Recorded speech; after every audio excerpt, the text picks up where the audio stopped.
يا مبدع الخلق يا مجري السحاب ويا مدبر الأمر ناديناك في الظلام فأنت تعلم ما في النفس من هلع ورهبة بل وجرح غير ملتئم.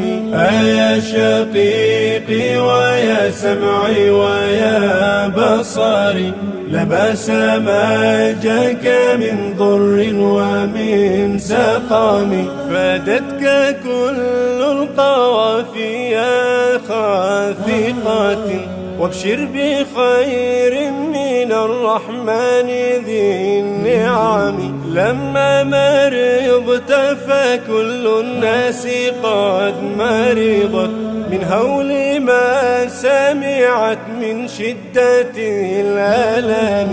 أنفاس كل عباد الله قد حبست خوفا عليك فلم تقعد ولم تقم. يا خالقي يا عظيم الشان يا أملي يا مجري الفلك والأفلاك في اليمام أغث شقيقي من ضر ألم به يا عالم الغيب محيي العظم من رمام. أكابد الليل والأحزان صاخبة والنفس في وجل والقلب في آلام. أخي شقيقي أجب لا صوت أسمعه إلا رنين جياز غير منتظم. أمي دعت لك تبكي وهي ساجدة ترجو الإله عظيم الكون ذا الكرم. أغث فؤادي إلهي أنت لي سندي في كل نائبات يا مسمع الصمم. أرجوك يا خالقي يا منتهى أملي احفظ حبيبي وقلبي فالفؤاد ضامي. ما لي سواك أناديه وأسأله إلا جنابك يا قيوم ذو النعم.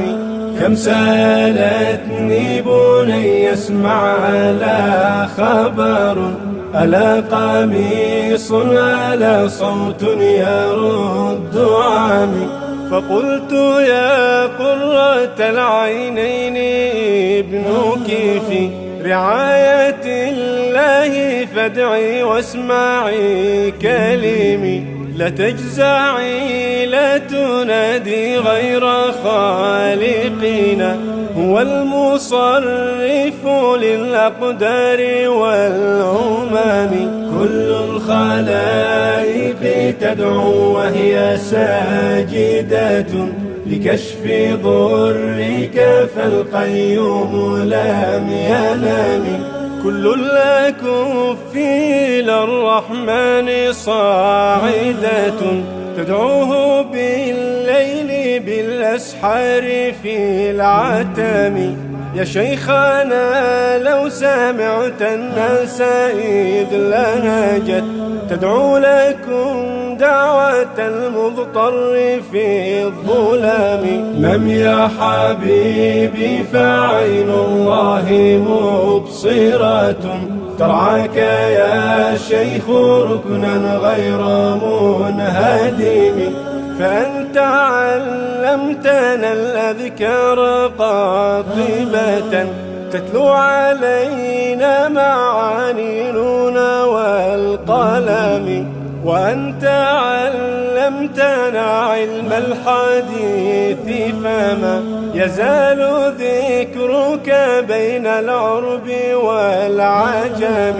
مني إليك سلام مشرق عطير وقبلة في جبين الطهر ملء فمي. لما فقت فاق الناس كلهم وكبروا فوق ذاك التل والأكام. الحمد لله ما طاف الحجيج وما لبى الملبون في حل وفي حرام.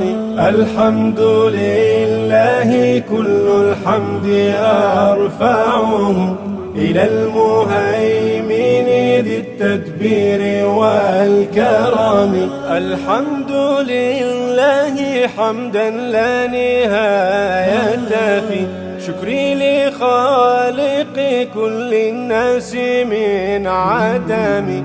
ثم الصلاة على المختار سيدنا، ملاح برق وشع النور في عظام. ثم الصلاة على المختار سيدنا، ملاح برق وشع النور في عظام.